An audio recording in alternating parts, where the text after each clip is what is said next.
Hello, I'm Lewis Vaughan-Jones. This is the Iran War Today, our daily briefing, bringing you right up to date with all you need to know on day 108 of the US-Israel war with Iran. Let's start with some of today's key developments. President Trump says a memorandum with Iran has been signed to try to end the 4-month war. He says the Strait of Hormuz will be open by Friday, but confusion grows over when and how it will fully reopen. World leaders welcome the deal, but it's met with criticism by some in Iran. Questions remain about the agreement. Iran insists fighting in Lebanon must end, but Israel says its forces will remain in the country. And global markets rally while oil prices drop amid hope of an end to the war that has reshaped the Middle East. The US and Iran have signed a framework deal to end the war that's reshaped the Middle East in the past few months. President Trump and his Vice-President JD Vance signed the document, a Memorandum of Understanding, electronically, along with the Iranian Parliament Speaker as well.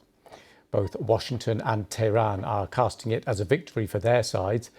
The deal includes a 60-day ceasefire extension that will allow time for talks towards a final peace agreement. Donald Trump says the Strait of Hormuz will be reopened and will stay permanently toll-free, sending oil prices to a 3-month low. Precise details of the deal, though, remain unclear. We'll get live analysis from our correspondents in Washington, Jerusalem and BBC Persian, as well as what this all means for the global economy. So after announcing the framework deal on Monday evening, Trump said, "Let the oil flow." And he's now claimed a Memorandum of Understanding has been signed. Trump is in the French town of Evian for a G7 summit. World leaders there have welcomed this new agreement, but they will also have a list of questions, of course, about how it will actually work, especially whether Iran intends to charge ships for transiting through the Strait of Hormuz. Right, let's go to Washington now. Our State Department correspondent, Tom Bateman, is there. Hi, Tom. So what do we actually know about this deal so far? Well, we still don't know that much, really. We've had, at the end of last week, we were getting briefings from senior officials in the administration. We've had another one. I was on a call with a couple of senior officials today, and we have broad brushstrokes. We don't have the detail. The problem is neither side has published the text of this deal. Both sides are spinning it in a way that they want their audiences at home to think this is a great deal for them. And there are lots of discrepancies in the way that the two countries' leaderships are briefing it out. So we're a bit in the dark still, frankly. What the Americans are saying is that primarily this will reopen the Strait of Hormuz in return for the US lifting its naval blockade, which has been punishing Iran's economy over these last months. So that's point one. But even within that, we've already got some differences of the description about this. President Trump is saying there will be a bit of demining, but it will be more or less fully reopened from around Friday. The Iranians have been saying today that there will be some form of charging. They're not calling it a toll, but a service fee to shipping passing, something the Americans had categorically said should not and could not happen. So already an issue about that. Then on the wider point about Iran's nuclear program, the American demands the enriched uranium, the highly enriched uranium is removed or destroyed, and that there is then a prohibition on uranium enrichment to military grade for a very significant amount of time. We have no detail on that, how it will be done, how long such a process would take, how it would be verified.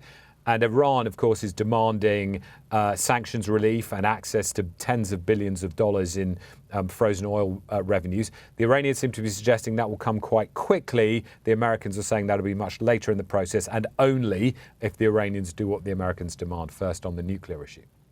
Tom, thank you for that. So some of Mr. Trump's top allies in the US have expressed concerns that the Iranian regime's view of the agreement seems rather different to what the American negotiating team is claiming. In a statement, Iran's top military command said that they have shown that humiliated American and Zionist enemies have no option but to accept defeat and surrender. And some Iranian reports suggested shipping in the Strait of Hormuz may only be free of tolls for a limited period. But there has also been mounting criticism within Iran from hardliners opposed to the deal just signed with the US. Some accused Iran's top negotiators of betraying the Islamic Republic's late supreme leader, who was killed on the first day of the war. Well, Iran's deputy foreign minister gave more details of what they were hoping to achieve in the coming weeks. When negotiations begin, within 60 days, the aim is to reach a final agreement. If such a final agreement is ultimately achieved, the key issues for us will naturally be its implementation and its provisions. Well, with me now is BBC Persian's Jiyar Gol. So, Jiyar, just talk us through here whether the leadership in Iran can actually implement this without the support of some of the hardliners. I think if you look at Mr. Ghalibaf himself, he was a hardliner just before the war.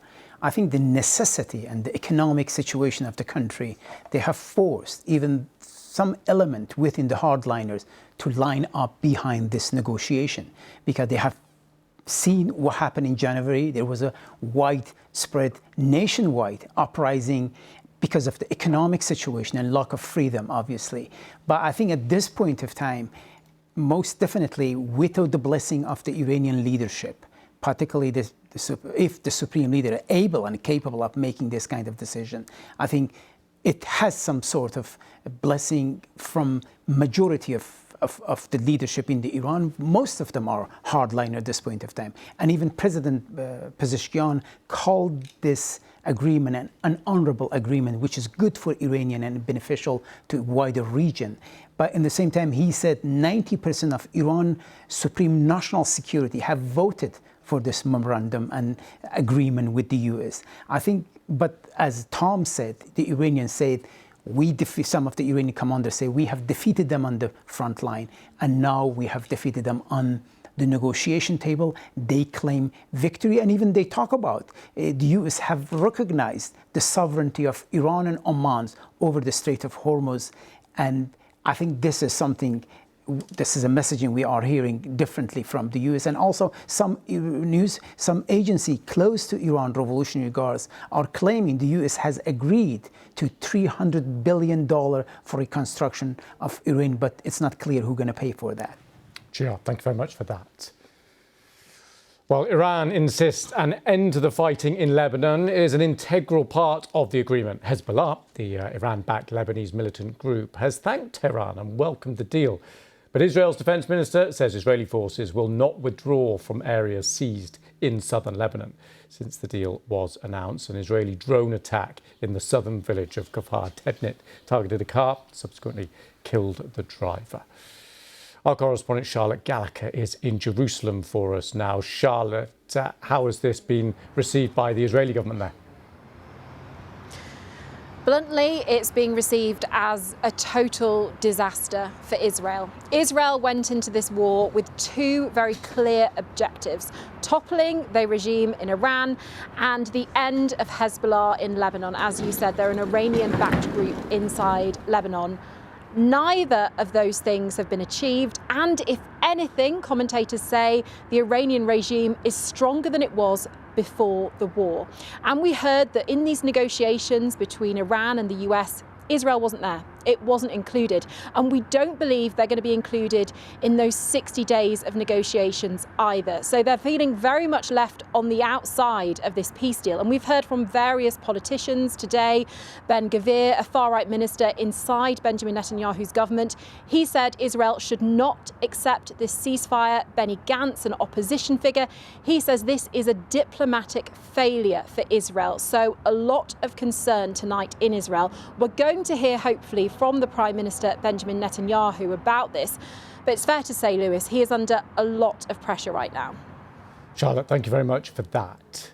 Well, global markets opened sharply higher and oil prices dropped amid hopes over the new agreement to end the war and reopen the Strait of Hormuz, which has been effectively closed, of course, now for months. President Trump posted on social media saying that many ships loaded with oil are starting to move out of the Strait of Hormuz.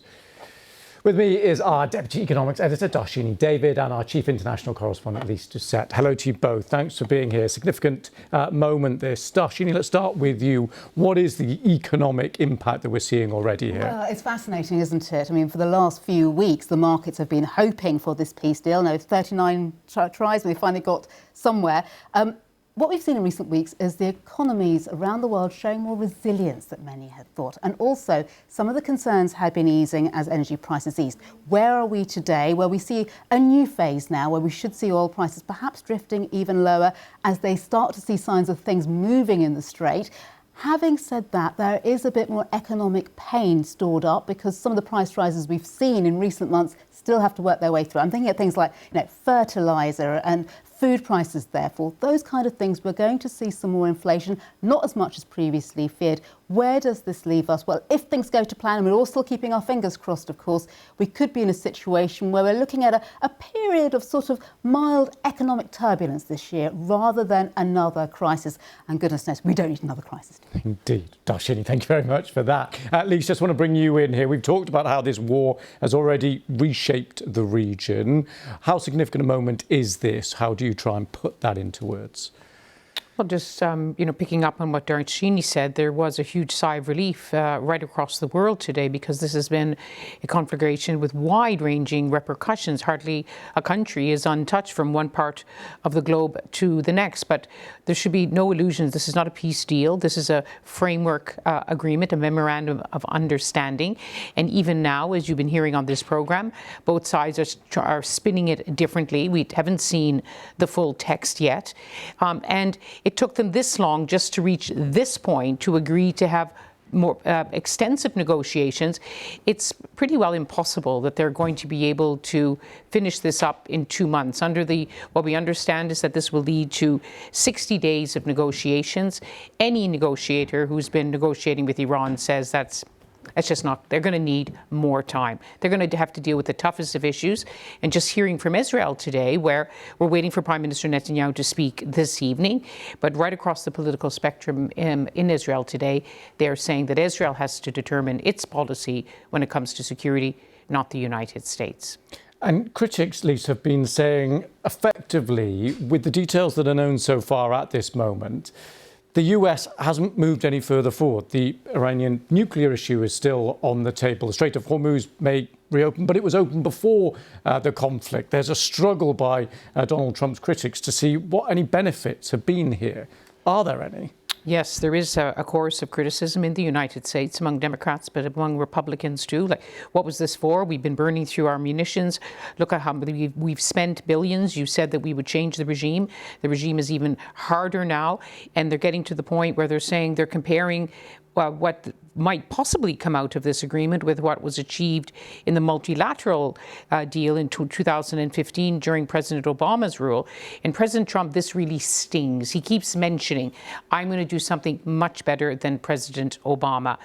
Before this war, in Geneva, I was there for the February 26 talks. Iran did offer concessions it had never offered before. But, of course, it was shattered by this February 28th war. Now there is absolutely even less trust on the part of the Iranians, which means that the negotiations will go even slower and be more complicated than they were in 2014 and 2015.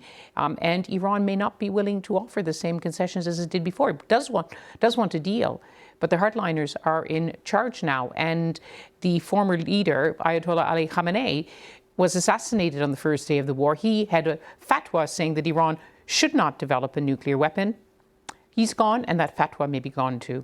Okay. At least let's look forward now. You have touched on this before about how the rate of progress may well indeed be slow. But what over the coming days and weeks are the key points that you're going to be looking out for to try and determine where we're heading here? Let's start with the Strait of Hormuz. That's what the world is waiting for, to avert an even greater economic shock. We think that the vessels will start moving. There is some movement already. We have to wait and see. There's going to be minesweepers at work. They're saying today it could take weeks and possibly months. About 800 vessels are stranded, thousands of sailors.